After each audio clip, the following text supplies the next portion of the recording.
First time for everything. Kojo was coughing over the intro. It is what it is, man. But hello and welcome to the match report, hosted, of course, by Free in Midfield. Keiko Kojo here. How you doing, Kojo? I'm good, man. Been a all right day, work, but home. I'm ready to talk some football. How you doing, bro? Well, not too bad. Tottenham fans always turn up late to the party, it seems. But no, Dave, how you doing, man? That was nice. I give you that. You got if you come late, I'm calling out your team as well, bro. Had to be done. I can't even lie. Sorry, lads. The Wi-Fi was playing up, but here I am. All right, I'm here like a cane pass. You know what it is. Fair enough. Son arriving late. Oh, there we go. That's probably the best analogy. There we go. Fair play. You won it back. You rolled it back. I respect that. STEL joins us again. How you doing, sir? I'm good, mate. Thanks for the invite. You all right? Can't complain. Also doing pretty well. Can't complain. We got the top 4 race in our hands. It's very good. Ugo. Yes, he said just for the first time. Newcastle fan. How you doing, sir? I'm good. I'm blessed, man. I can't complain. Obviously, as you boys know, we're in good nick this year. So, and we have all the money in the world. So, hate on me now, innit? Hate on me now.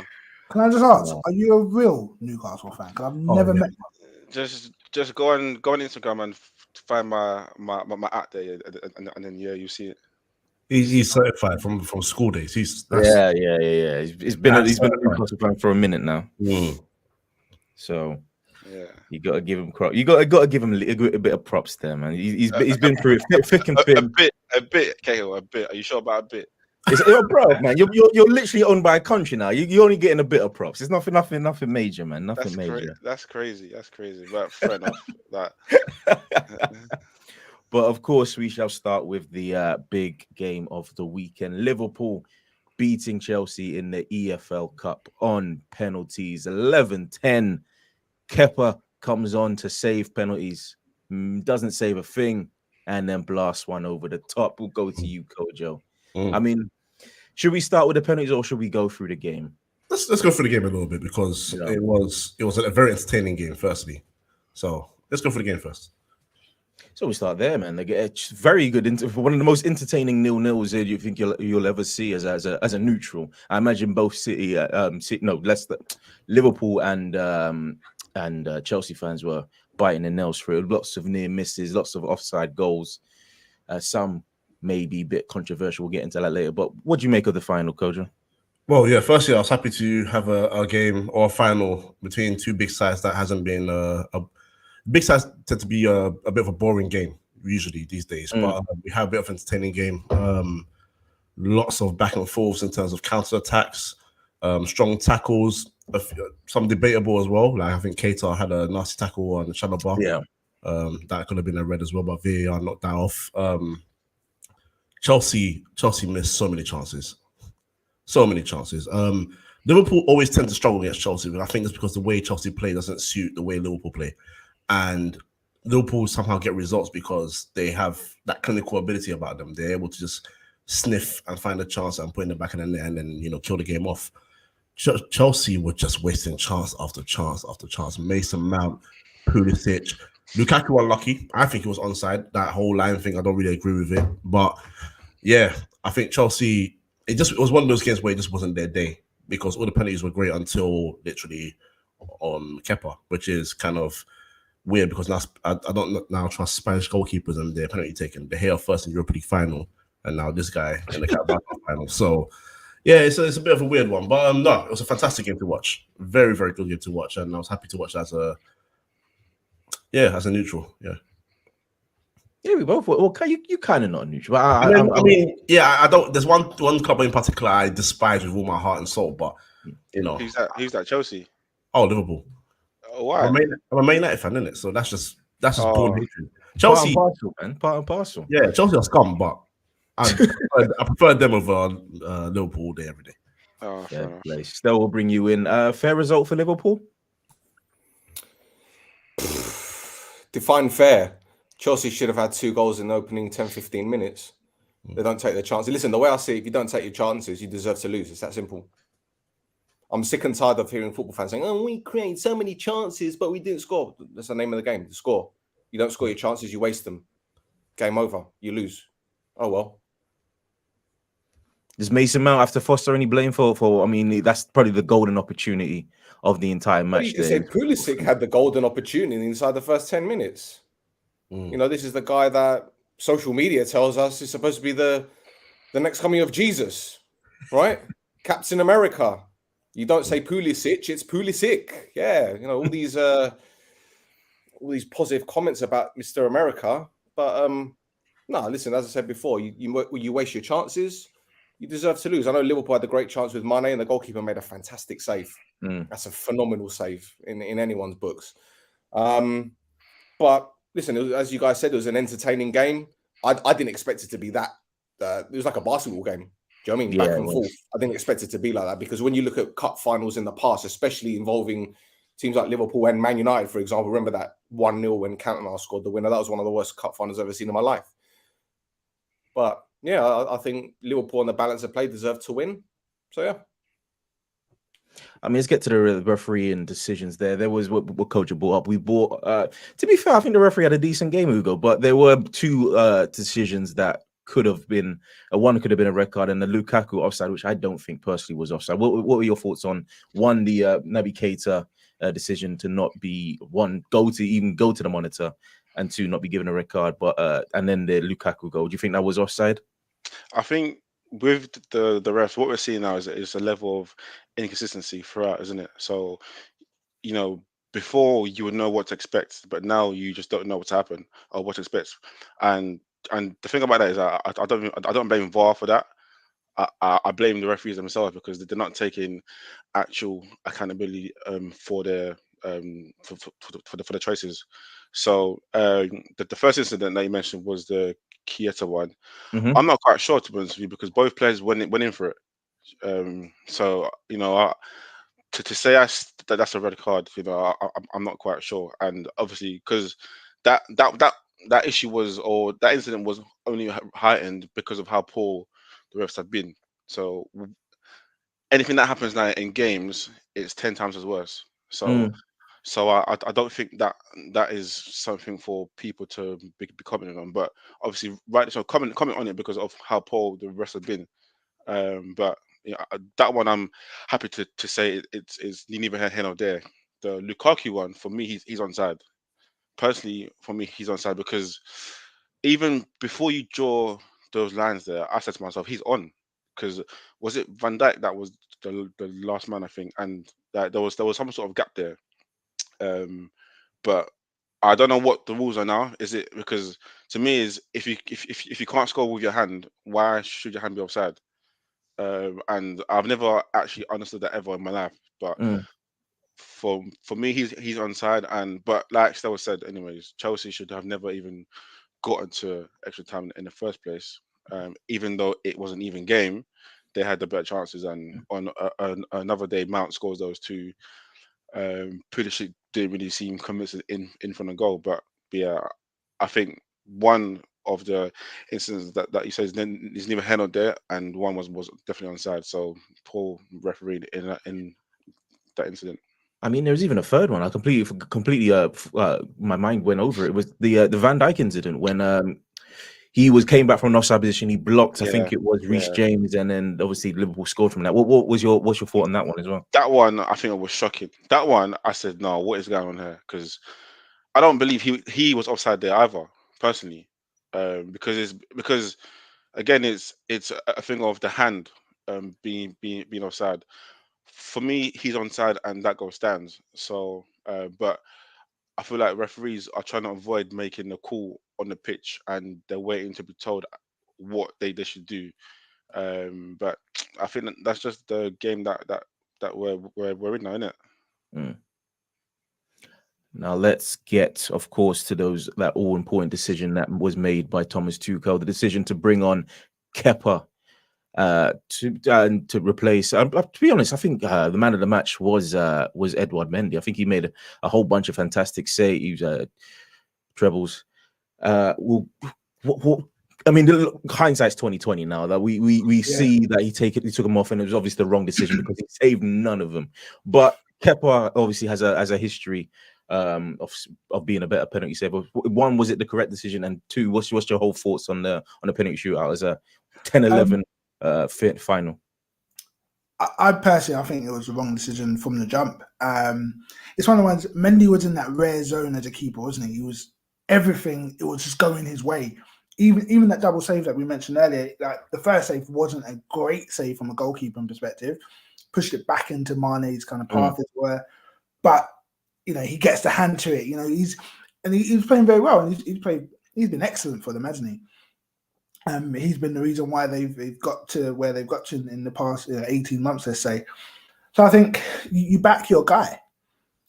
I know Kepa has, you know, like the stats wise, and this is, you know, you can say stats are killing the game, you know, XG and all whatever. I don't know what it is for goalkeepers, but I think it's just a case of like it's like overthinking it. It's like, come on, man, the guy's in the zone. He's already one of the best goalkeepers in the world. You know, let's say Kepa, you're betting Kepa's going to save 3 out of 5. Maybe Mendy saves 2 out of 5. I think it's marginal when it gets to that kind of level.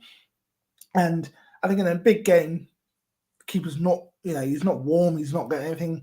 It makes me wonder how they prepared for it, because obviously you prepare for pens just in case. You know, the goalkeepers do their research during the week. Did they already know that Kepa was going to come on? Had that already been agreed? Was Kepa the one staying behind after training to go through and write down everyone on his water bottle? It's just a bit of a weird situation. But I do love, as a Spurs fan, watching Chelsea lose. And I do also like the poetic justice that in the Carabao Cup final got shown up. Because remember the last time we saw him in a cup final, he was doing the whole, no, I'm not coming off. I'm a big man. Do you know what I mean? That was a Carabao Cup, I believe. So it was quite nice to see the kind of poetic justice and obviously Kepa just fall apart, really. I mean, he didn't save any of them. And then his spot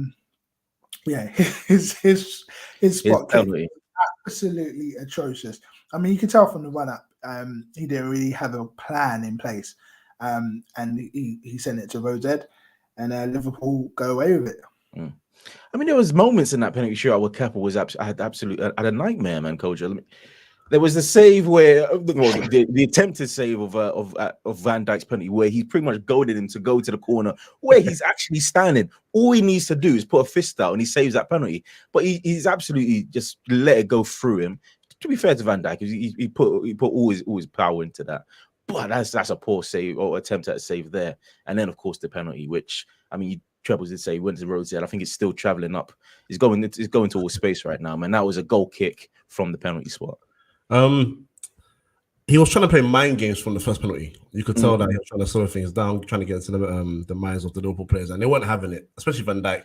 That's when I thought he was in trouble, because to be literally on that side and be goading him to go on that side, and then for him to rifle it past you on that side, and Van Dijk pretty much gave him no chance. It sounds insane, but the power that was applied to that penalty was insane. It flew into the side of the goal, and he had no answer to that.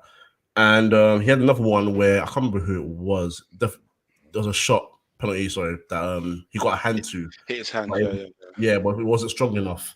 It was those two instances where I thought, yeah, you're in trouble, because the reason I mentioned De Gea is because he has sort of like similar moments in that European final where he got close, but not close enough. Or he should have saved a penalty or two that he didn't. And then when it came to his penalty, you could tell that he wasn't convinced that he could hit the back of the net. Kepa didn't look convinced to me. Kelleher looked convincing. When he stepped up for his penalty, he looked ready to smack that to the back of the net. And he I don't agree, you know. You don't know. For me, he did. I don't agree with it.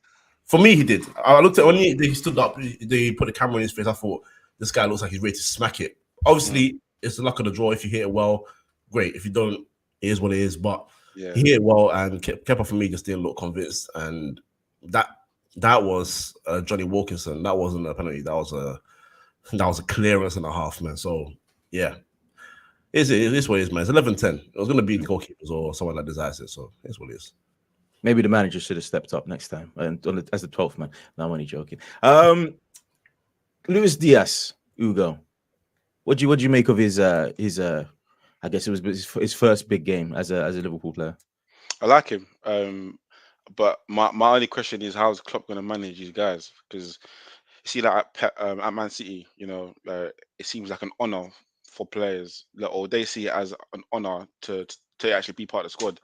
So when you saw Klopp take off Mane snatched his jacket. Do you get me? And obviously Luis Diaz being so good, and obviously him being a player that are you really going to keep on the bench? And obviously we're seeing how he fits their style. He's the perfect player for them. Mm. In terms of his bravery, his pressing, his energy, he's everywhere. So I think he's settling really well. Because obviously players, well, it's known for players to sort of take time to get used to this league, whatever. But he's come straight into it. But I think that helps because of his coach as well and his team. I've read a piece on him actually on Sky on their site, and they were talking about his coaches were saying how he struggled as a kid because he was so lightweight and he was so skinny. So that was my focus yesterday when I was watching him. How physical is he going to be against a physical side? There were some points in the game where he got caught out and like he tried to dribble out, of the box, and obviously they sort of almost scored from it. But you could see that he's worked on his physique to sort of adapt to this league, and it's almost like he was ready for it already. But yeah, man, he looks good. But it's going to be interesting because, like I was saying before, how Klopp is going to manage these guys, because obviously Mane and Salah I've played every game over the last couple of years. So taking them out for Jota and Diaz, who are fire as well, and I believe Klopp can do what he's done to Mane and Salah to these guys, because when he signed those two, they were just like good players, but not how they are now. So I believe Klopp can do it with those two, but is how does he juggle that process? I'm gonna go to you, Trebles. As a Spurs fan who doesn't know about having options in key positions, I mean, how does somebody like Klopp juggle with such quality in those positions? You know what? I've got more options in my my schoolboy team that I coach at the school where I work than I do Spurs have up front. So I'll take that one. But no, it's a good problem to have. The thing is, there are five. Got those 5 players. So the 3 that have been there for a couple of years, plus Jota and Diaz. 5 players, and most of them can play in multiple positions. I think Firmino, you probably want him down the middle. Salah, we've seen him go in the middle. Jota's played in that middle position. It's like they all can play like 1 or 2 positions. And I think that's the benefit he has. And even Jota, I think he's done it a few times where they're looking for a goal in the last 10, 15 minutes. He's brought Jota on in the midfield, and played him behind those 3, the 3 kind of main guys that we're used to. So I would never complain if I was Klopp, and that's what you need as a top team. And this is, I know you mentioned about Spurs, but this is what's always let us down. We can have a great first 11 who, will go on being at home a couple of years ago or get to a Champions League final, whatever the case may be, all that kind of fool's gold. But you look at our bench and it's porous. I always say all the top teams have first teamers on the bench. A Mahrez, a Sterling, a Grealish, and then obviously a Diaz, a Jota. They're players who can walk into other teams and start every other game or every game, but they're on the bench. That's how you create a competitive team. That's how you win cup finals, where you're like, someone gets injured, someone goes down, someone gets a yellow card, and you think, I might need to change it up, switch up tactically. He's got the options. So credit to him. They've been smart. They haven't blown the bank and gone wild, really. But they've managed to get enough youth and enthusiasm, and not just enthusiasm, but actual talent in their front line, which we always knew their front line was imperious. They were scoring 50, 60 goals between the 3 of them, if not more. I mean, definitely more than that when you look at Salah's numbers. So to get adequate replacements, and I always thought Jota was going to be the one for them. When they signed him, I thought, boy, this is the problem. Because he's so adaptable. He's a perfect Klopp kind of player. I didn't think they would strike lightning would strike twice, but that's like with Diaz, they've got that. He wins the ball up high, and they mentioned them earlier just about his physical attributes. When players struggle with the Prem, it's because of the physical side of it. it's not usually about the talent. We can see they've got all the talent, the tricks, the skills, they can finish, whatever. But can they handle the physical battle? This guy's coming in and you know, winning the ball off Aspi or Rudiger or this, that one. No fear. Do you know what I mean? And then he's attacking, he's going straight at them. So looks like they struck gold on this. Credit to the Spurs scouting team for warming him up for about a week. And showing him what not to sign before obviously he went to Anfield and he's now won a trophy. So wait, sorry to cut you, but just on that though, like as a Spurs fan, like, how do you feel about that? Because Liverpool weren't going to get him that window. Like they weren't ready to spend the money, but obviously knowing you lot done the dirty work for them to know that he's actually available. How do you feel about that? Because that's mad. I think if you look at it, you know, teams talk anyway. I think people knew he was available. I just think because Liverpool already had interest from the summer, so people knew he was available. I just don't think anyone was. It's a bit like, you know, if someone went in for Haaland and all of a sudden 3 other teams pop out. It's not like they're doing the work for them, but it's a case of, we didn't know you can make that phone call and it was going to be now. Obviously, it comes to January. You know, I can speak forever about Spurs and how whack we are in the transfer window. That's a whole nother, you know, show for another day, definitely.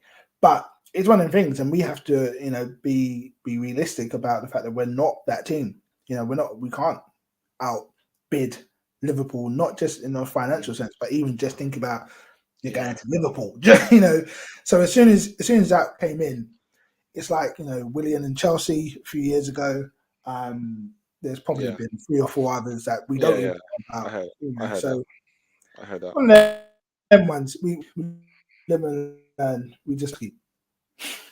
Live and learn. STEL will bring you in for this last question on Liverpool. 1 out of 4 now. They're going. It seems like they're looking forward to completing a quadruple. You're going to ask me if I think they can do all 4, innit? Of course I am. As the Manchester United fan, of course I'm going to come to you and ask if you think this Liverpool side can go on to get all 4 trophies. Well, I must correct you for a start, okay? Because while I am a Man United fan, they're the least of my worries at this moment in time. I've got a team in Cyprus that won the league last season, and now we're fucking bottom half of the table. We sacked our manager today. I ain't fucking happy. Fair play. So no. Anyway, can Liverpool win the quadruple? But that's like my daughter saying, can I go into the sweets cupboard? That you can, but you're not allowed. You know, I don't think it's impossible. I really don't think it's impossible, because when it comes to cup competitions, here's a cliche: anything can happen. And with them being 6 points behind City with a game in hand and having to go to I was going to say Main Road, shows my age, go to the Etihad, I don't think it's beyond impossible for them to do it. They need to be lucky with injuries, which they have been this season. At the beginning of the season, I heard someone say that Leicester were going to come above Liverpool because Liverpool had so many injuries last season. Well, Liverpool had so many injuries last season, yet they finished where? Above Leicester. No. But in the table, where did they finish? They were third. Third, yeah. They were third, yeah. They were third, yeah. Right. So despite having Van Dijk injured, Matip, Gomez, all these other players, who else was injured? They had a shit ton of injuries last season, but yet they still finished third, despite having all these problems. Yeah, the temerity of some people. Can they do it? I think they can. Will they? I don't think they will. Like I said, could you say is that based off of this performance in the final? I mean, it wasn't their best display. No, it's not based. I think first of all, you don't know what's round the corner. You don't know if there's going to get a couple of injuries at key stages of the season. You don't know if they're going to get suspensions.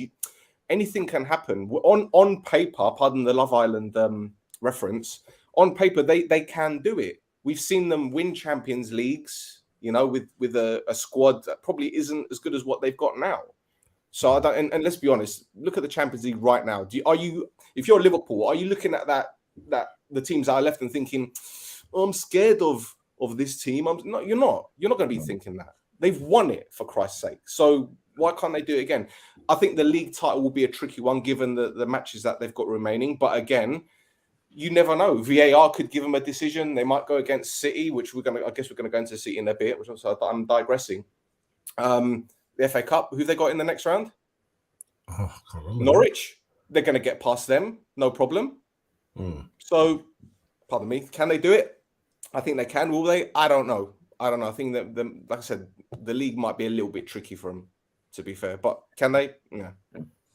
I mean, we'll go to the league right now. We'll go to your lot, Trebles. Cahill, can I interrupt you 2 seconds? Go for it. There was a comment. I think Dave made a comment earlier about players struggling in the Premier League because of the physicality.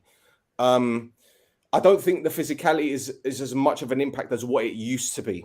You have teams like Burnley, maybe Norwich, that like to rough other teams up.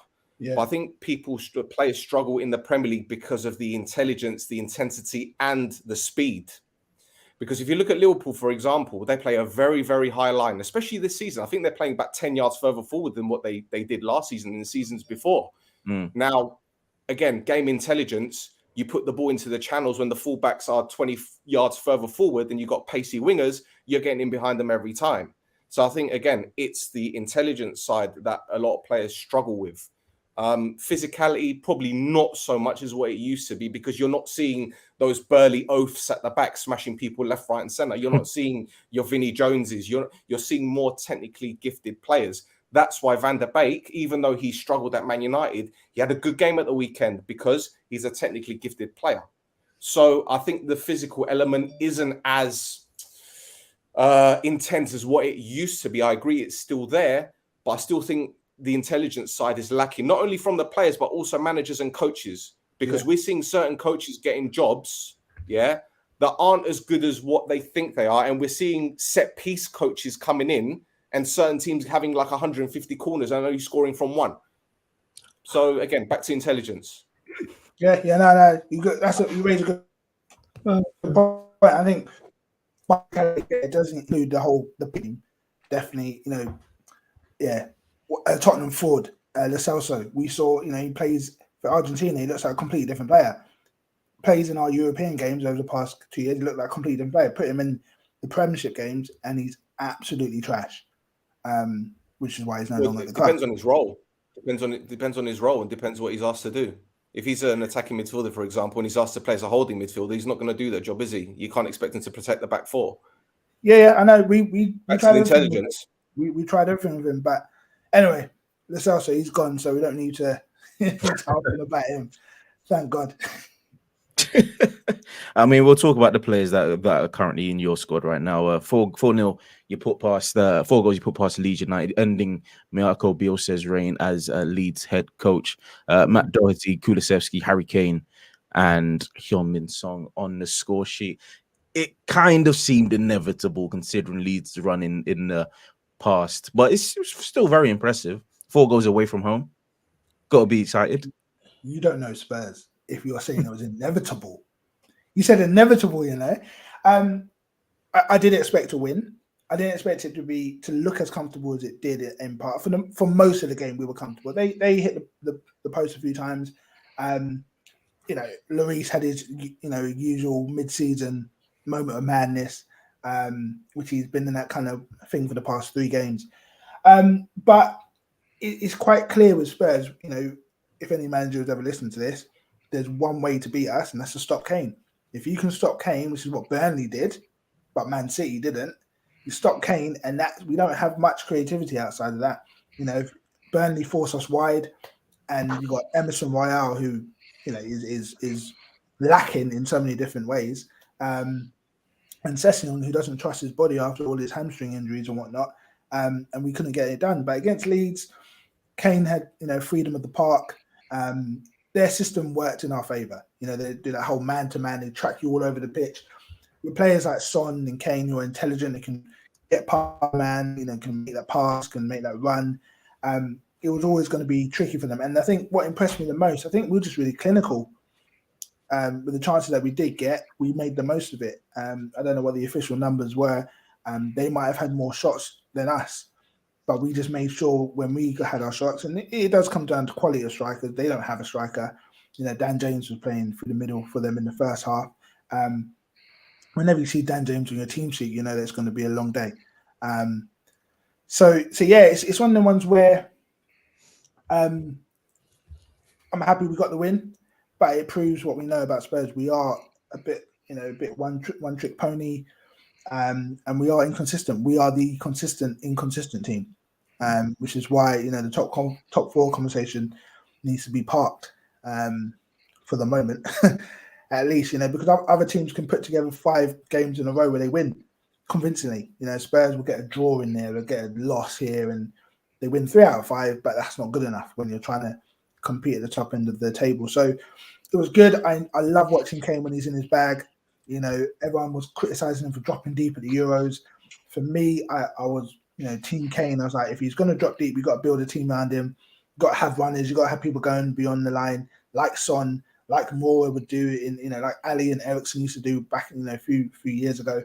He didn't have that in the Euros. He had that. He's had that, more this season, and that's where his assists come from, and that's where his playmaking ability. And what I do love about him, and we see this in the past few games, he'll start the move and he'll finish it. We all know he is an elite finisher. Whatever your club allegiances are, he is a top finisher. And yeah, it's good to see us get the 3 points. And I think we've got Middlesbrough in the cup tomorrow, and then Everton at home next week. I mean, you mentioned the stats there, so I'm going to go to you, Coach. Your total shots from Leeds were 19, they had 3 on target, and then total shots for Spurs was 15, and they had 11 on target. I mean, talk to me about Bielsa there. Is that's kind of his downfall as for this current year as the Leeds manager? I mean, not scoring that many, not getting many shots on target or scoring many goals, but conceding a whole bunch of chances, and that eventually leads to conceding a lot of goals. So was that his downfall? Can you feel some sympathy for him, considering that he had a whole bunch of players injured for the majority of the season, a lot of players that were key to their survival last season? I can have some sympathy on that part. Obviously, missing key players is very much impactful on any team, to be honest. My only issue with him, and I think obviously me and you have said it many times anyway, is as much as I respect his philosophy, as much as I respect his history in football, I think there's a time and a place where you got to think, okay, if I'm missing a number of key players, or if I'm in a situation where my team is just conceding a lot of goals, I'm not asking you to turn into like a prime defensive side. I'm asking you to just try and be a bit more structured, be a bit more compact when it comes to being off the ball. And I think that's where Leeds' downfall is. They've conceded 20 goals in the last 4 games, or last 5, one of the 2. That's appalling. That's appalling. You're averaging, I think it's the last 5, so you're averaging 4 goals a game conceded. Like that's not good enough to survive in any league, let alone the Premier League. You know what I'm saying? So I understand, they got forward, lack of shots on target, so you're creating chances, but as many chances as you're creating, you're also conceding many chances. It's too far open, and it just got to a point where it stopped working, and he never had that plan B. Again, I'm not here to, like, for lack of a better word, poo on him. I'm just trying to, I think you should. Well, I'm trying not to. I think you should. Yeah, because this guy's been getting away with murder. I'm sorry. I'm sorry. It's true. I'm sorry. Right? Because people write books about him, he's got to be protected. For what? No, did you see Tottenham's goals at the weekend? Yeah. Did you see them? Yeah. Let me run them by you quickly. Right, Doherty's goal started on the left-hand side. The fullback bombs forward. Right, you got the right fullback tracking the left fullback. You got three other defenders. They're all looking at the ball. How can you not track Doherty? Yeah. The second goal, Kulusevski starts the goal on the corner flag. Yep. Yeah. He bullies Firpo out the way. Yeah. The third goal, the best one of the lot, Harry Kane's one. Llorente pokes it out with his left foot into the center of the pitch when both of his holding midfielders are standing right in front of him. He walks backwards and then he chases the ball because it's going over the top. He's too busy watching the ball. Kane's blindsided him. And as for Son's goal, which, game was over by then, the 2 centre-backs, no one's talking to each other. So Son's just gone right in behind both of them. He's Archie's one, he's gone in behind them. And people are telling me, they play such great football. Nah. I don't care about the great football. And this is the other thing that annoys me so much about modern-day football fans. No disrespect, yeah? It's always about aesthetics. If you play nice football, right? What's wrong with grinding out a 1-0? Because let me tell you what, if Leeds could grind out a 1-0, they wouldn't be in the position that they're in now, right? In fact, if they could score goals, they wouldn't be in the position that they're in now because they wanted to spend £26 million on fucking Dan James, yeah, in January when they should have signed a striker, or maybe a central defender that knows, hey, how to defend. I'm sorry, Bielsa is a myth, man. What's he won in his career anyway? What? The Olympics with Argentina? A championship with who? Who? Yeah. Well, tell me which league championship he's won in a major competition. He's won the Argentinian league title. What else has he done? Tell me. Done nothing. He's done So nothing. this legend, they write books about me. No, nunca you cannot talk about me like this. Pendejo. That's the word you use.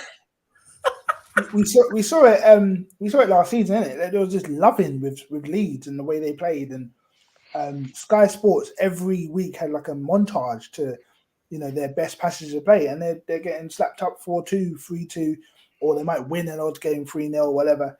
But you're right, Bielsa. Obviously we had Poch at Spurs, who was a Bielsa disciple, and he had the same failings. He runs out of steam. His teams run out of steam. They can't complete games. They don't have any plan B in big games, or when it's critical, you need something to change 70 minutes. You see the same things on his coaching tree, to borrow from the NFL. So yeah, I never quite understood. He's a cult figure in football, and in the coaching fraternity as well.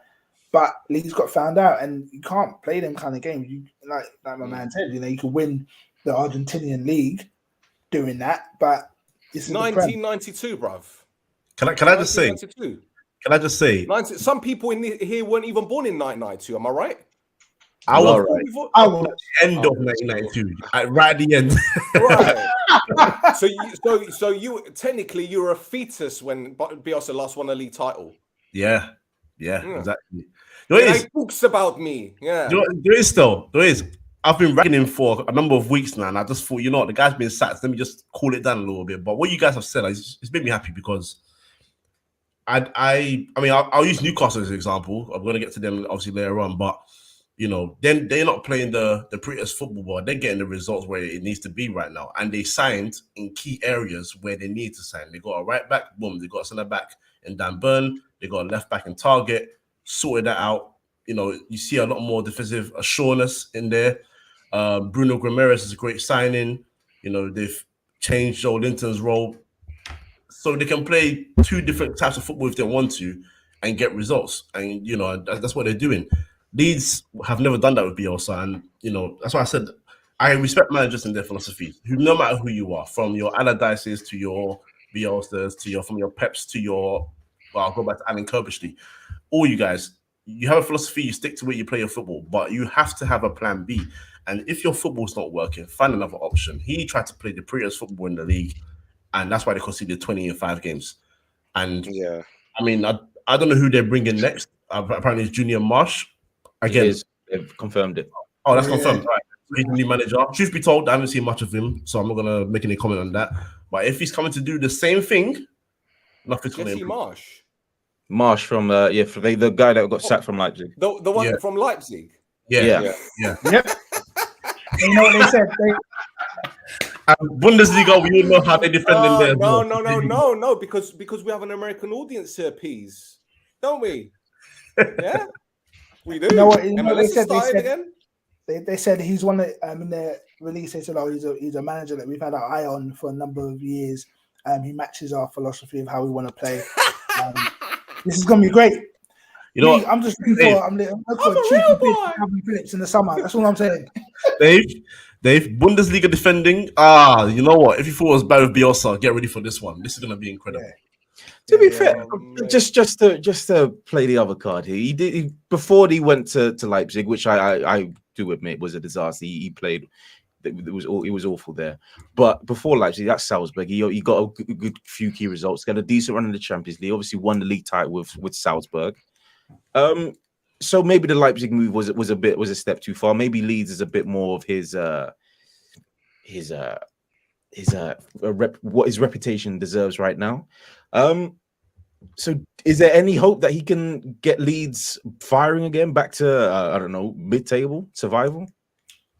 I think they'll survive, but not firing. I can't see them. I don't think they're going to go down. I think there's more teams that are worse than them. But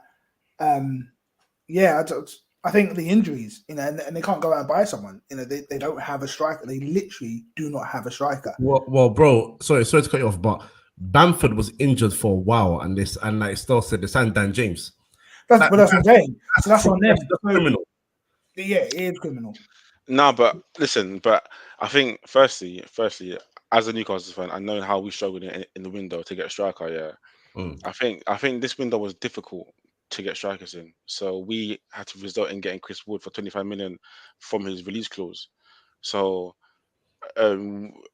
because I saw things that Leeds were actually in for a striker, but is about who's actually available and who fits the budget, etc. That Dan James, they tried to sign him years ago, but the deal fell through on the last day of the window. But just to sort of go back on Bielsa, just to say, still, I agree with all you said. I've never understood the hype around him.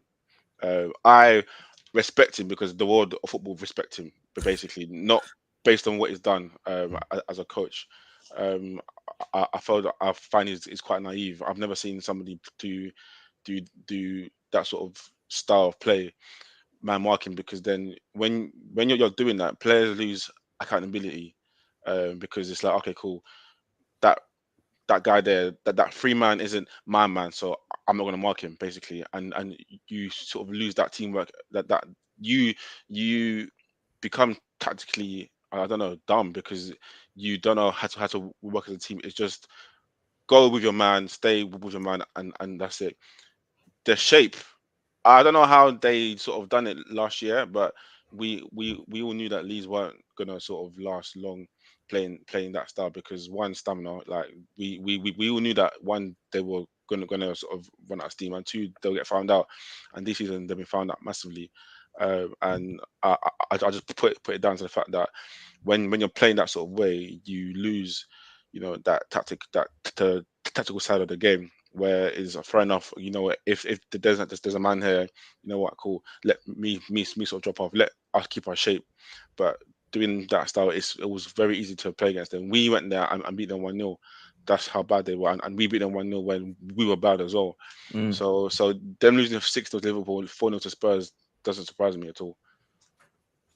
Doesn't surprise Ugo, but can I just add something? Can I just add something very, very quickly? Right, the style of play Leeds play, right, you're going to get a lot of muscular injuries, right?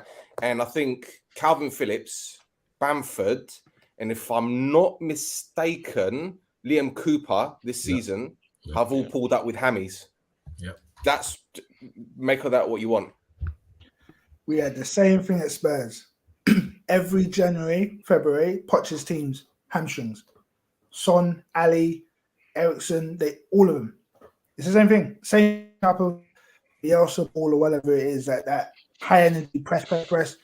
It's just they run them into ground. The way they train, the way they do their pre-seasons, they run them into ground. No wonder these players are falling apart after 2-3 years of high intensity football. So Leeds are doomed. Is that what everybody's saying right now? Me personally, the way they're rapidly getting down to the danger zone, because Newcastle are collecting points. I still think it will be Norwich and Watford to go as a certified 2 for me. These are rapidly approaching. They need to be careful. That's what I'm going to say. I'm not going to call it yet because I'm not sure, but I think 4 points between them and Watford. They sacked Bielsa at the right time because it was just going downhill. Do you get me? So now a change of ideas or a fresh face can come in and sort of inspire them. But personally, I don't see Leeds going down just because of, I think they have a bit more quality compared to the other teams like the Norwich and the Burnleys and Watfords. I think it's going to be those 3 still. Burnley might sort of do a surprise later on, but yeah, I just don't see Leeds going down, to be honest with you. I'm pretty sure you also don't see Newcastle going down. They beat Brentford 2-0. Joe Linton and Joe Willock even got on the score sheet. Hugo, we'll come to you, man. It was a very good result. I mean, it's a relegation 6 point, of course. You're still not out of the mud right now, but you're flying high right now. I think, what is it, like 4 wins in the past 5 or 6? Yeah, we've won 4 out of 7. 4 out of 7. So yeah, you're flying high right now. Joe Willock and drawn 3 as well. And drawn 3. So you're not lost. So that's the important one. So Joe Linton on the score sheet, Joe Willock. Just talk us through the game. It seemed like an easy victory for Newcastle, but very good goals in terms of quality as well, especially the second one. I think Joe Willock's finish was fantastic. You know what it is, yeah. This game I was quite nervous about because obviously going into the game was such a big game, because obviously us winning it would obviously go above Brentford and have 2 games in hand over them. So mentally, it was a massive game, and obviously coming on our form as well. Brentford have lost. I think they've not won in the last 7 games or something like that. So on our form, we had our toes up. But going into the game, I was quite nervous because it's a game where if we lose this game, it takes the sting out of things really quickly, because we've lost to a team that is around us. So the game started now, and obviously, for the last couple of weeks, obviously it's been about who does Bruno come on for? Bruno Guimaraes come on for? Is it Willock or Big Joe? And for the last couple of weeks, I've been saying on sort of shows and stuff, I've been saying bring Bruno in against Villa, against West Ham last week. West Ham last week, I was actually at the game, and I just saw Willock. Willock in the first half was our best player. Actually, the whole game, Willock was our best player, and he was the reason why we got the point in the end. So this week, I said to myself, nope, Eddie Howe can do whatever he wants. I'm not going to question him, even though I believe Bruno still should come in and sort of get some minutes going in his legs. But I said Eddie Howe can do whatever he needs to do. So same team as West Ham and Villa, and then obviously they get the early red card, and that helped us sort of actually massively, because obviously the first 10 minutes was quite even. They were threatening, and so were we. But that red card coming now, and that changed the whole game. And I just love how we're playing now, because again at West Ham, I saw it for myself. Like, we actually play football now. It's mad, because I would go to games and we would just wait till we can see the goal. It's honestly, and now he's sort of got us playing football. At West Ham, we dominated that game. Like, as in, he's found a role for Shelby. He's got us playing the ball. We dominated the ball so well that we should have actually beaten them. But it's just because we didn't have our key players, say Maxi or Chipri or Wilson, to sort of have the effect in the final third. But against Brentford now, like we struggle against teams who sort of have a low block. So when they went down 10 men, my concern was, how are we going to break this team down? But knowing how I saw them play against West Ham, I thought, you know what, it would just take time. It would just take time. But so we had all the ball, literally had all the ball, and then the first goal went in. Chris Wood, by the way, I backed the signing. I've said obviously it was a smart signing at the time and whatever, but he needs to do a bit more. He's getting away with things because now we're winning games, but because he at 0-0 he had a chance to score and he missed it, and then Fraser from the left was causing all sorts of problems. Crossed the ball in, Big Joe jumps in and gets a clean header, and gets us the 1-0, and that goal, 1-0 goal, or the first goal for us was key because that took off the pressure from the players, because it was about when do we score. So now we had got the first goal, and then the rules come off, and then we just sort of started to sort of play with a bit more freedom. I mean, let's talk about your manager. I mean, I'm not even shy in saying that everybody here, and from Freemanfield at least, was not the biggest fan of Eddie Howe when he first came in. Well, when he was at Bournemouth as well, but he's turned it around for you guys, definitely. I mean, like you said, four wins out of the last 7, the rest are draws. So, is he the man that's going to take you forward, or is he just here now to steady the ship, and up until you get like a few good more key players that like the quality of Bruno Guimaraes, and then going forward, that's when you open the checkbook and get a top quality manager in? No, I think Eddie Howe is the man to take us forward, because the owners, when they come in, and obviously the window and women St. Bruce, it was like they moved with intention. So we wasn't ever gonna just do a interim guy or just try and paper over the cracks. They looked at the issues with the club and said, let's fix it now. So Eddie Howe for us is more of a long-term solution. But at the same time, when we get to that next level, and I do believe he deserves a shot. But when we do get there and he's not doing what he needs to do, and then obviously in this game you would have to change him. But at least give him a chance because of obviously seeing what he's done with the players. Fraser said at Brentford, he said that Eddie Howe's changed everything to do the club in terms of what pictures they see up on the walls, the sessions in training, just how the players are thinking. He's changed everything up, sort of inside out, and I'm seeing it on the pitch now. Like we're actually, it's mad to say, but we're playing football, and to me that is crazy because we haven't played football in the last 5, 6, 7 years, but now we're actually playing football. So it's good to see, and I think give him the money because we saw what he done with Bournemouth as well. So give him the money. Let's see what he can do with us. I'm sure we'll bring you on in this one. Bruno Guimaraes. I don't know if I'm saying that. Is that right? I'm probably butchering it, but it is what it is. What's your thoughts on how they've introduced him? They've been very cautious with him, like just substitute minutes here and there. Is that the right thing they should be doing, or do you want to see him and see what he can actually do in the Premier League? I think it's probably hamstrung by the the injuries that they've had in the forward line. I think they've had to go into games and maybe just be like, right, let's establish a platform in the game with players that we know, used to the league. We know what we've got. You can't really fault it because it's working. Do you know what I mean? It has worked for them. I watched the West Ham game, and I think that was the first time I've watched a full Newcastle game since the window, and I expected to see him starting. He wasn't, but they didn't like they lost a beat. Really, they, like we were saying, just they were playing football. There's a clear style of play, clear pattern of play. I'm not Eddie Howe's biggest fan, and I get the sense that there's always going to be a moment where it runs out of steam, just because I'm not sure, especially with the money that they can spend. We've never seen him manage big personalities. We've never seen him manage people on massive wages. So that would be something that he'll have to prove that he could be that. But when you're in the trenches, we saw him do it with Bournemouth. I believe he went on a good run to end the season and keep them up. He's got that kind of. He has that impact on the team, and it's showing. And I think Newcastle fans now, are going into these 50-50 games, into these 6-pointer games with the confidence, thinking we can beat these guys. It's not a case of we're going to lose to the Man Cities and whatnot, and we also may struggle with the smaller sides. They're probably thinking they're going into games going, yeah, we can nick something here. And Joe Linton looks like a man reborn. He only used to score against Tottenham before now.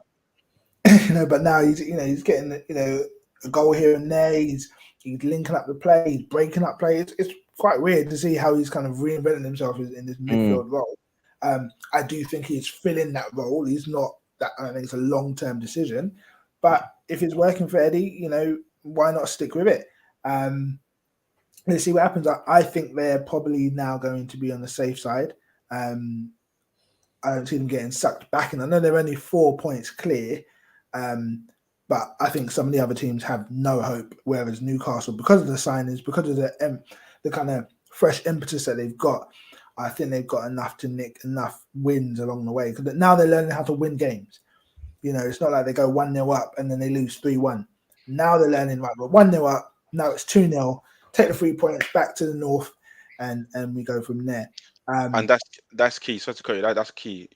Winning games or knowing how to win games, because before we didn't know how to win games. So and then obviously we beat Burnley, but still it was still a bit unsure. Once we beat Leeds at Elland Road, and then we put Trippier in, like he brought the calmness to the defense. Then we understood what we needed to do to manage games, because before that win, we played United. You lot come to ours and we battered you guys.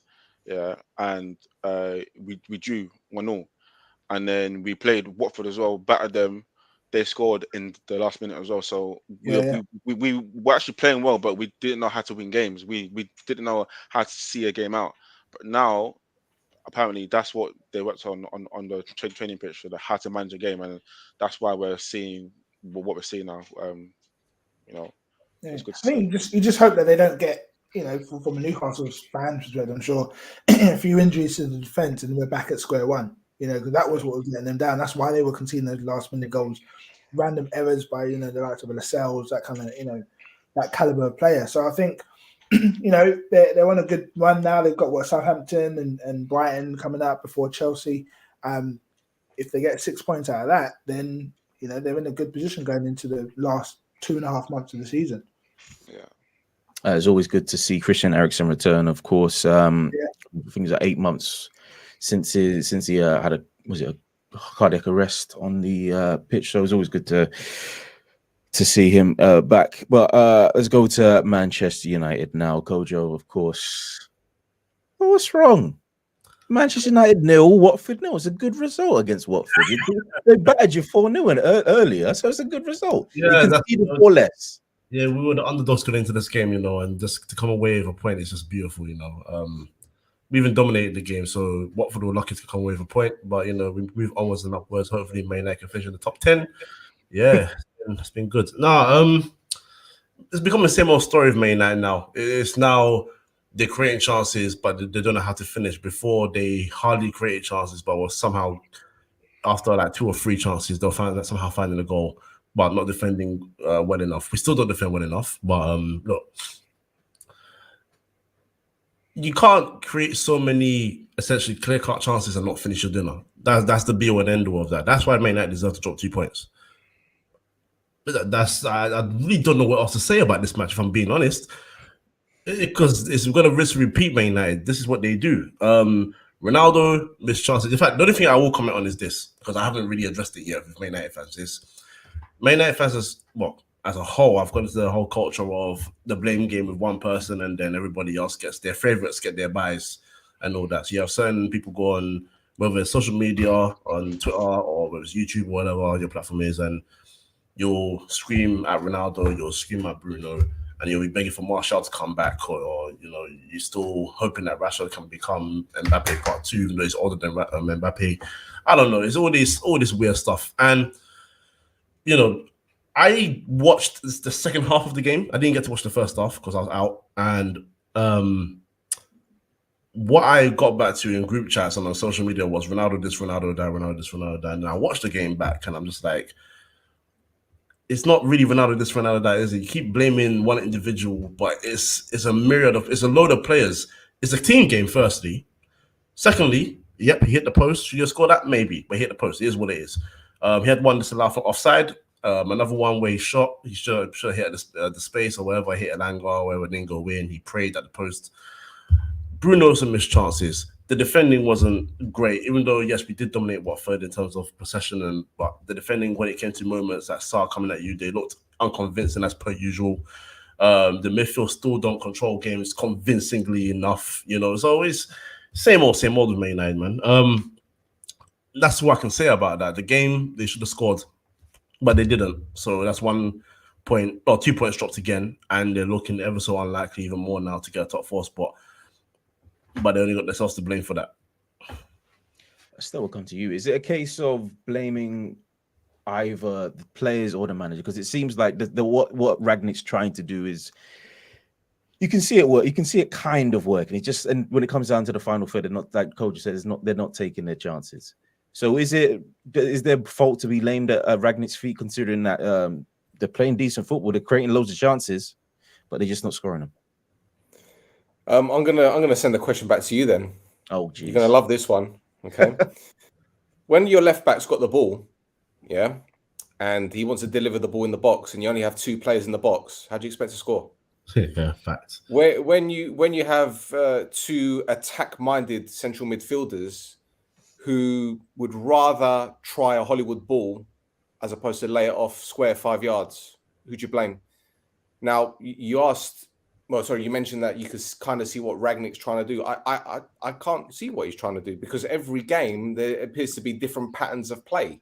Yeah. Now, whether that's catered to the opponent or whether he's just trying things as he's going along, I honestly do not know, because the first 20 minutes of that game, United should have been clear. Yep. Bruno Fernandes missed 2 great opportunities. And I'm going to say this at the risk of being bombarded on social media. I think he's probably one of the most overrated players in the league. honestly. You know, if you want to define him, the words headless chicken come to mind, especially this season. He's rash.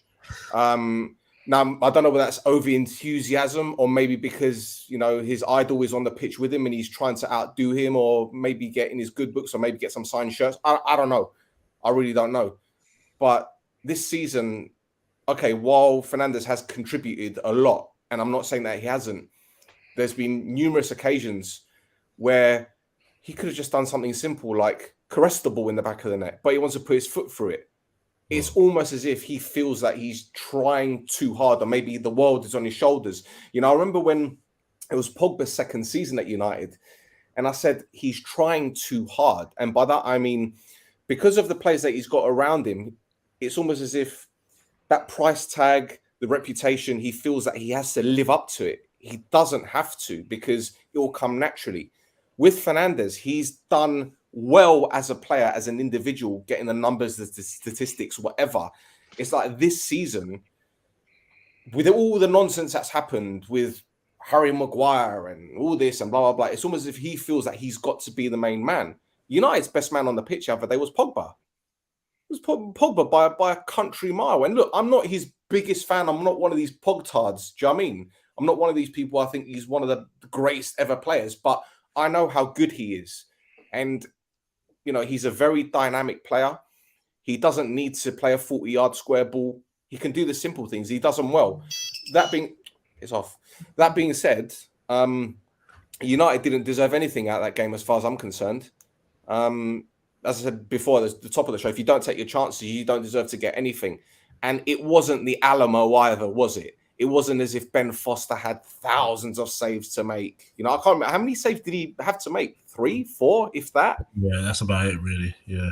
It's not good enough. It really isn't good enough. And, United have always, well, I say always, recent history, they've struggled to break down teams that get men behind the ball. And the reason is pretty simple.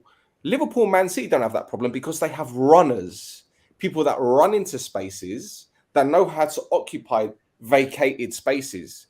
United's players don't do that. If you play against United and you make it compact, that you force them out wide, you're getting something out of it, because the ball go out wide, they'll put it in the box, there'll be 1 or 2 players there, or they'll play it backwards, or they'll play it sideways. There's no urgency, there's no creativity, there's nothing. And that for me is on the manager, because the creative players are there. I've mentioned Fernandes. I've mentioned Pogba. Tellez is a fantastic, he's got a fantastic left foot. You've got Cristiano Ronaldo, who at 37 years old is still scoring goals at the highest level. So is it on the players? Yes. Is it on the coaching staff? Yes, as well. So, there's loads of things. But, yeah, it's weird. It's weird to me. It's weird because I watch you guys a lot as well, and I just don't know that. I think United are like Spurs, because like Spurs beat Leeds 4-0, but I'm sure if Spurs play Leeds tomorrow, Leeds will beat them, and it's the same thing for United as well. I think they're just a bit inconsistent, and they don't have a style of play. And I said before the season, there are a bunch of individuals who I feel like when they're on a pitch, they're just doing whatever that they want to do on the Oli, and we're seeing it again with this guy now, because it's like they're just playing to the way they want to play. I don't think Rangnick has a style of playing. I think he tried to do that 4-2-2, but that quickly got snuffed out. So I think now they're just going out there and doing whatever they want to do, and I feel like that comes down to respect. Like if you actually respect the manager or your coach, then you're gonna actually play the way the way that he wants. But I don't feel like that they actually respect Oli enough or Rangnick enough to actually say, you know what, guys, this is how we're playing, because it's weird. It's just weird. Like I've never seen you guys have a style of play. Like, how do you Man United play? I don't know. Do you know what it is for me? There's obviously a number of things that go into that, but there can be a case to be made that we are or should be looking to make a sort of like a replacement signing in nearly every position in the team, and that's because the team's not good enough. So on top of the manager maybe not being convincing, the style of play not being there, there's a lot of players that are replaceable. Now, if you want to be a title winning team, you want to have a certified first 11 that can compete with anyone else. You want to have the depth to compete with everybody else as well. And on top of that, you want to have a style of play and a manager that convinces. I have not convinced for a long time. There's a lot of players that have been there stealing. I don't say stealing a living, but they've been good for about like a little period of time out of a number of years. Like, for example, like a Luke Shaw, he's been good for 18 months. He was getting nicknames galore. He's the best left back in the league. He's not close. Still like this, because I used to be on, not part of Martial FC, but I was on Team Martial, and I learned very, very quickly that this guy just isn't it. And I'm now having disputes with people where I'm telling them, he's been here since 2014, 15. He came as a young guy, understandable, but he's been here year after year after year, and the case can be argued that he has not improved much, if a lot at all. So there's a lot of players that just come and they don't do much. The only players that you would keep right now, obviously, your Varane or Sancho's, because they've just joined and they're obviously still top class players. Was that Sancho's now starting to get into a bit of a groove, but everyone else is a bit questionable, and if Man United are in a state like that where they're still being questioned as to whether the team's good enough, then they're not going to convince in any way. There's no manager that's going to change anything unless huge changes are made within the club in terms of on the pitch. So, I'm not going to get into the ball talk and that's just long, but the team's not good enough. That's the be one end of that. I think off the back of what you just said, I haven't really thought about this until just now when you were just talking. I think the players individually, they've got their qualities. We know Sancho's a good player. Fernandes has quality that I do think he's a bit of a headless chicken. Pogba's, a good player. But it's like, when I look at Man United's team, I think of all the different combinations, like in different areas of the pitch, and then none of them convince me. Like, I don't see, like, whoever you put next to Pogba doesn't complement his style of play. Or you got the Fred McTominay duo, which is a bit weird. You've got maybe even like when you've got maybe Fred, Pogba, and Fernandes, and then it's just not working in key areas. And so when the game is not going to plan, when they get a bit overrun, when there's a bit of adversity, you can tell that they don't have a system they can fall back on, where I don't think they even really trust each other to dig themselves out. And I think that's come through on the past few games when they've gone 1-0 up and then drawn 1-1, or maybe even drop points, maybe even worse. I thought that they would have the individual quality to get the top four, and I thought that might be able to pull them through, but it's looking long. It's looking long right about now. Gucci Everton, my friend. Gucci Everton. We buy just like Everton. Buy a lot of players that don't fit in positions. There is no plan. There's been no structure for years. It's Everton moves. That's what we've been doing. Gucci Everton. Coach, remember when we used to say stuff like, slowly you weed out the deadwood. Like Phil Jones will go, Herrera will go, Valencia will go. And slowly, some players have gone, and then they just replace them with the same deadwood crap. Deadwood. Do you know what I mean? Listen, it's not going to be something that's going to be fixed overnight. It's going to take a long time to do it, and that's because of the personalities, because of the wages that these players are on. But it's looking very, very bleak for United at this moment in time, to be honest. And I came to terms with it a long time ago, because you just knew these owners, while they have put money in, or should I say, sorry, the club's money into bringing in players, you just know that there isn't really that kind of, it's like they don't care really. As long as they get top four, they win a cup, generate a bit of revenue. Now that Aeroflot aren't going to be United sponsors anymore because of obviously the whole situation in the Ukraine. That's another potential sponsorship that they can bring in. So that's how it is, man. And the thing is, to be honest, social media doesn't help. It really doesn't help, because you got a lot of fans that believe that United are still 90s United when they're clearly not. Yeah. So, oh well, grin and bear it, suck it up. But is that the fans though, or is that like ex-players? Because the other day I was after the game against Atletico, I was just like watching Paul Scholes, and he looked like a miserable. He just looked so miserable, because I feel like they just all expect it to be how it was when they were playing. Oh, this is Man United. This is Man. Yeah, but it's a different era. So I think just the whole club in itself, what's going on is just weird. Like I think that's the word to put it. Weird. It's weird. Bro, my last comment on this is, yeah, I mean, it's all of it. It's all of it. When I hear this is Man United or we are Man United, I sit there and I'm just like, what the hell does that even mean right now? You haven't done anything to shout we are Man United. You're not dominating your domestic league. You're not collecting trophies. You're not competing for the Champions League on a regular basis. So what can you scream to say that we are Man United? This is why I disrespected by calling them Gucci Everton. This is supposed to be my team, and I just sit down like, Ferguson's not here no more. Leave that in the past. We're not winning trophies no more. So know your place, and hope that your team gets better. Until then, you're not Manchester United. I mean, you are Man United, but you're not the Man United that you're thinking of. You're just Man United that lives in Old Trafford. I'm glad you're not asking me about. Sorry, I'm glad you're not asking me my opinions on former Man United players that are in the media. Because that's a whole other podcast. Let's leave that podcast for another day. No. Let's do some. Let's do it right now. Shall we do some of that right now? I think we'll leave it for another day. Shall we talk about Rio? Let's not talk about Rio right now. Let's talk about Everton nil. Is he going to be one of your guests soon? I don't. Well, I hope so. Anything about Rio? I hope so. You hope so. It will happen, but I hope so. But no, Everton nil. Okay. Manchester City Rio Ferdinand that's happy to do business with a club that doesn't condemn its fans for being racist. Okay, very clever. Okay, next, carry on. Fair play. You got it in there. Everton nil, Manchester City. Can I say more about Rio Ferdinand? No, you can't. I'm leaving it right now. Let's leave it between 13. Sorry.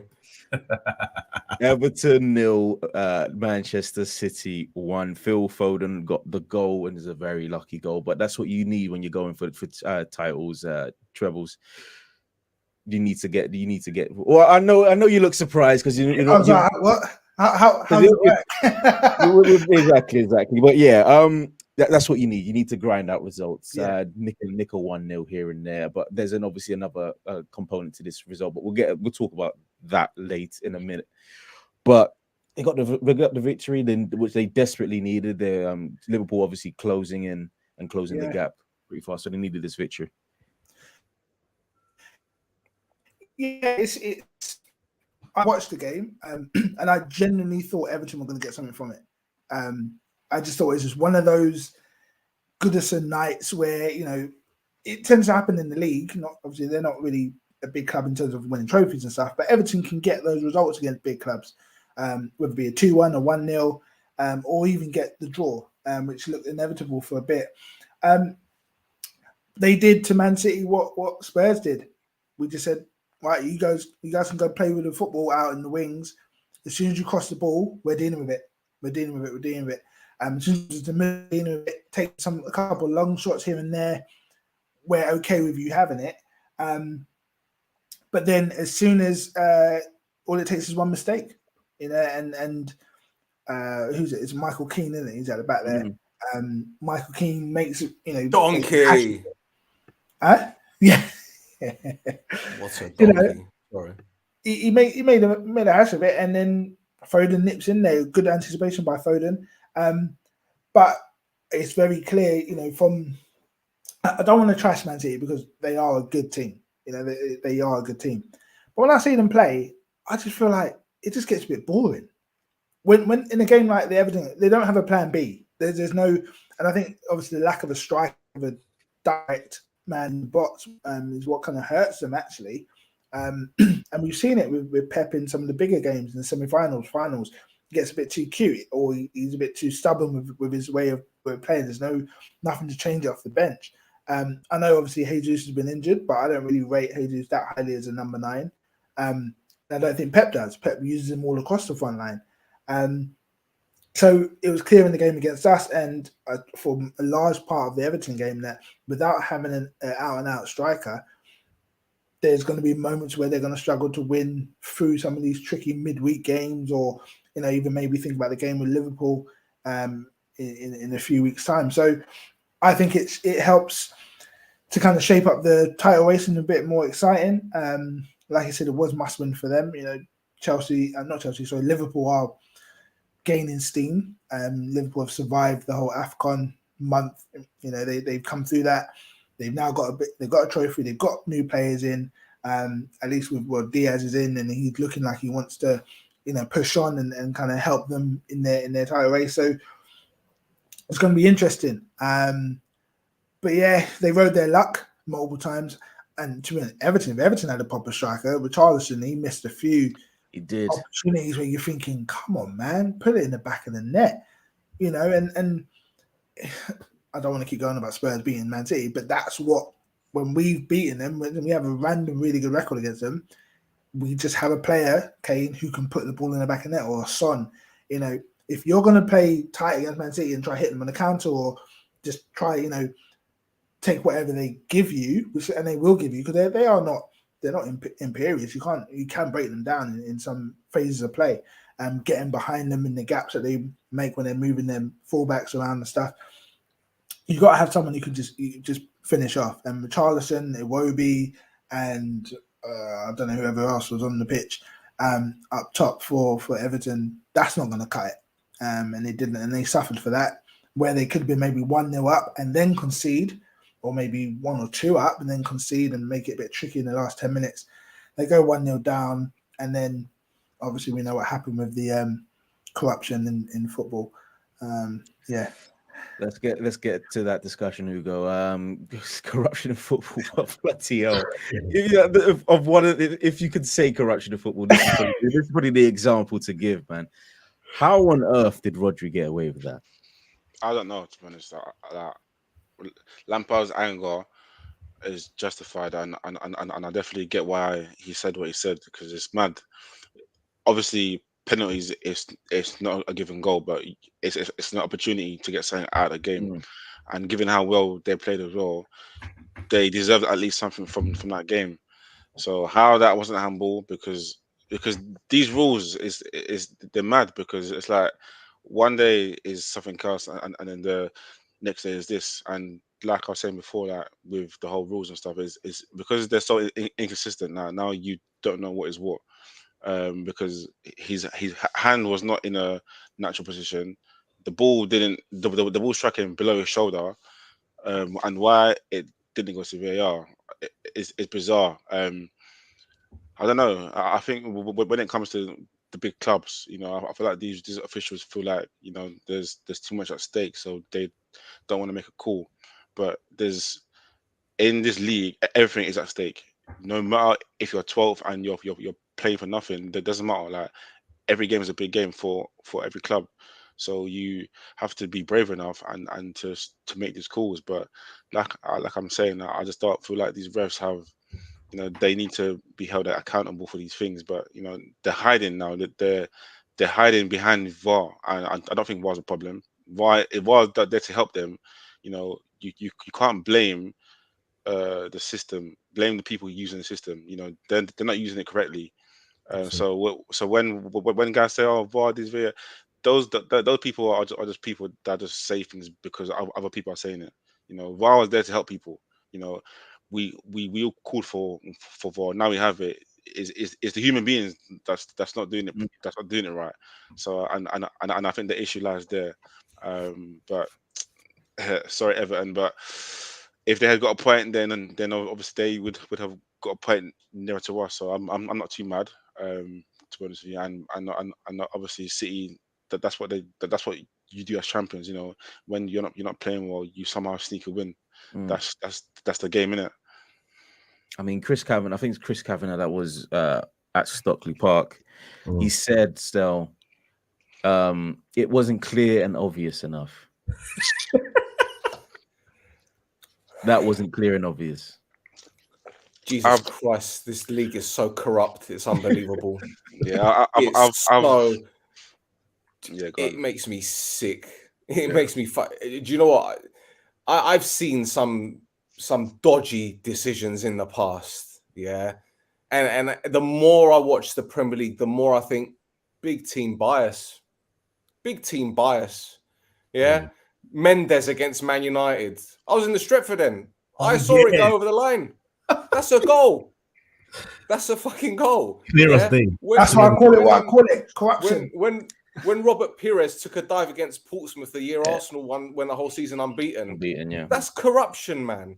And this decision, again, is another one of a long list of things that happen in the Premier League. Don't get me wrong, it happens elsewhere. I mean, Christ, I follow a team in Cyprus, and there's a certain team that's our neighbours, and they got a referee that was a season ticket holder of theirs to referee their. Yeah, we won't go into that. Yeah, you know that team coach I was telling you about yesterday about the black fan. Wow. Yeah. Anyway, so this doesn't surprise me. It was a blatant handball, clear as day. All you had to do is look at the reaction of the fans behind the goal. I mean, that was enough. I know obviously there's the home supporters, but his arm is out. Yeah. Like what is natural about, because they talk about unnatural position, right? What is natural about his arm? What is he, a lollipop man or something? What is this? But this happens time and time again. It happens with Liverpool, it happens to Chelsea, it happens to United. It's big team bias. And mate, Uggs, you're a Newcastle fan. You're going to get these decisions soon. I was just thinking that. I was like, you're going to get ready. And the next time, brother, the next time they start talking about Super League, Newcastle will be like, what about us? What about us? Because this is it. It's money. Yeah, it's money. It's corruption. Yeah. And you know, take all of that to one side. Look at the state of these referees, honestly. Yeah. Shocking. Look at them. Shocking. I mean, listen, I'm a big guy, okay? I know I've put on a bit of weight since lockdown and that kind of stuff, but I wouldn't dare be a referee. Not look at the state of them, man. Honestly, how can you trust it? These are big games that millions of pounds are at stake. Yeah. If Everton go down by a point or 2 points, they're going to look at that decision, right? Okay, they could say that the whole course of the season they've deserved it, but in the grand scheme of things, that big decision has gone against them. If City win the title by a point or two, people are going to be talking about that decision. Yeah. So the state of these referees, and this little twat that's sitting wherever he's sitting looking on VAR saying, oh, that's not clear and obvious. Piss off. That's a handball. That's a penalty. And because Man City have got billions in the bank, yeah, that's all that matters. It's that simple. It's that simple. United got away with it for years. Arsenal have got away with it. Liverpool have got away with it. City getting away with it. Newcastle going to get away with it. It's bullshit. It's corruption. Nonsense. Bring it my way. Bring it my way. Yeah, but the thing is, like, as a fan, you're going to give a shit because it's your club. Yeah. You're not going to give a shit about it. You know, it's like what I said on my podcast about the whole morality thing when the Saudis took over Newcastle, and they were talking about, oh, Man United are upset because the Saudis have taken over, but Man United were taking money from the Saudis since 2008. Yeah, they were talking about morals. Liverpool were upset that Saudi Arabia were taking over because they haven't got morals, but Liverpool were telling their players to wear Luis Suarez t-shirts after they racially abused Patrice Evra. Morals. Yeah. Man City with their morals. Shall we talk about Man City's morals and how their coaches were fiddling kids for years and they hid that and they swept down the carpet? Morals. So morals don't exist. Chelsea as well. Well, Graham Ricks, we could talk about Chelsea. We could talk about Abramovich and all that. Yeah, morals don't exist in football. It's nonsense. But going back to your question, Cahill, it's bent. It's corrupt. You know, it's that simple. It's that simple. I think on that note, we should end the podcast. The Premier League's corrupt, ladies and gentlemen. We can't do anything about it. If your team's struggling to get top four, it is. The Premier League's, but the Premier League's been corrupt for a long time. Yeah, we're not talking about Arsenal. We don't need to. We didn't play this week. It's fine. Yeah, Arsenal are there, innit? But yeah. Ugo. I understand you got the billions in the bank now, but you need to chill for a second. Remember what you're doing right now. If Arsenal get top four, I think if Arsenal get top four, 50% of social media are going to go hibernate. Yeah. Fully, 100%. And I'll be awake. I'll even Arsenal fans will be singing, "We got our trophy back."